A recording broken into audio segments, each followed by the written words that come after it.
My vision cost me a learning lesson. I had a vision not to just have a 4-bedroom home, but to eventually use that home to create a safe place for teenagers in foster care. A place where they could feel loved, supported, protected, and prepared for adulthood. I stepped out of faith and furnished all 4 bedrooms with brand new furniture. With my own finances in my mind, I could already see these girls who would one day sleep in these rooms. I was once simply, decorating a house that I was preparing for purpose. But while I was preparing to help everyone else, my own life began to fall apart. I was diagnosed recently with lupus. Then I experienced reoccurring fluid around my lungs 3 times, approximately 3 months back to back. My body began swelling. There were days where my hands and fingers hurt so bad that doing simple things became difficult. I was going back and forth to see different doctors, trying to figure out what medications to help me understand this new reality. At the same time, I'm still a mother, still trying to walk, still trying to run my nonprofit and work, and trying to carry the vision God placed on my life. The vision wasn't just placed on my life, it was also placed on my heart. And most of the time, I felt like I was carrying everything alone. I realized that having a vision wasn't enough.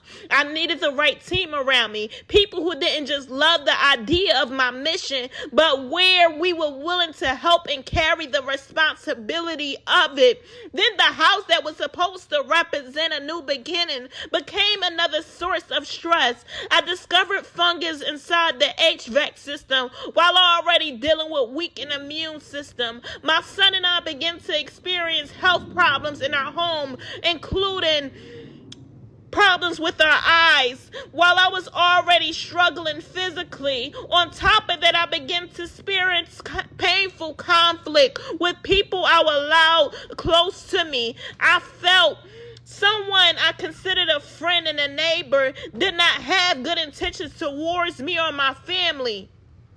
I no longer even felt safe or at peace in my home. Then I met another woman who was pregnant, going through difficult season. She needed somewhere to stay. Even though I already was overwhelmed, something in me still wanted to help her. I warned her about the problems I was experiencing in my house, but I eventually opened my home anyway. Me simply thinking I help you and you help me. But over the time, I began feeling like I was giving far more than I was receiving.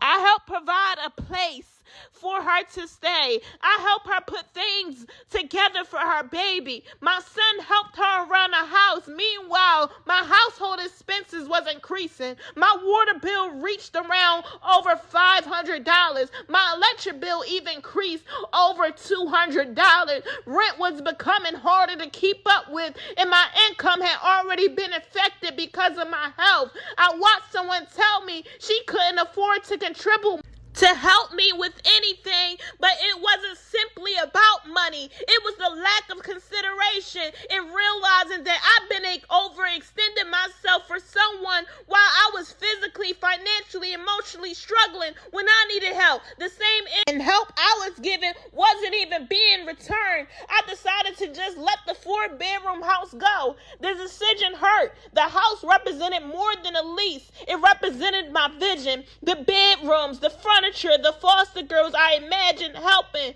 the furniture I thought I was building. I had realized that sometimes changing the plan doesn't mean abandoning the purpose. I decided me and my son need something smaller for a season where we could focus on our health, rebuild financially, regain stability, and strengthen my nonprofit, and find the right people to help me carry the vision before trying again. Then came the move. I had to move a whole entire 4-bedroom house by myself, pack up everything while dealing with sickness, swelling, stress with movers, bills, deadlines, and the responsibility of making sure everything was moved out in one day. I had hope that the person I had helped would help me through it. Instead, I felt largely alone. And that's when something finally clicked for me. I had spent so much time being available for everybody else that had forgotten to ask whether the people around me were capable of being there even for me. That season has taught me something that I will carry into the next chapter of my life. And I just want to say, be careful who you give access to. Everybody who needs you isn't assigned to you. Everybody you help won't help you. Everybody who calls you friend doesn't understand friendship the way you do. And having boundaries doesn't mean, you stop having a good heart. Sometimes God may give you the vision, may also require you to develop wisdom, boundaries, discernment, and team necessary to sustain it.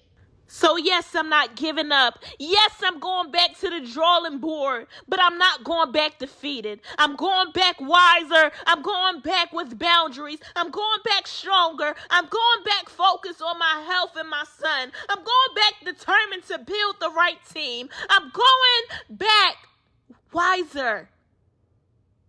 And when the time is right, I still believe I can create the safe haven for girls who need somewhere to heal and grow, discover their purpose. The 4-bedroom house may not have became what I envisioned, but the vision didn't die when I left the house. Maybe this chapter wasn't about losing everything I worked for. Maybe it was about learning what and who I cannot carry into the place I'm trying to go. And right now, I just want to say, I'm still standing. I'm still healing. I'm still growing. I'm still building. And most importantly, I'm still believing. I'm still believing God. I'm still believing God on the vision, the dreams, the goals, and the calling on my life. Don't give up, sis. Don't give up, bro. I share this message for you. Don't give up.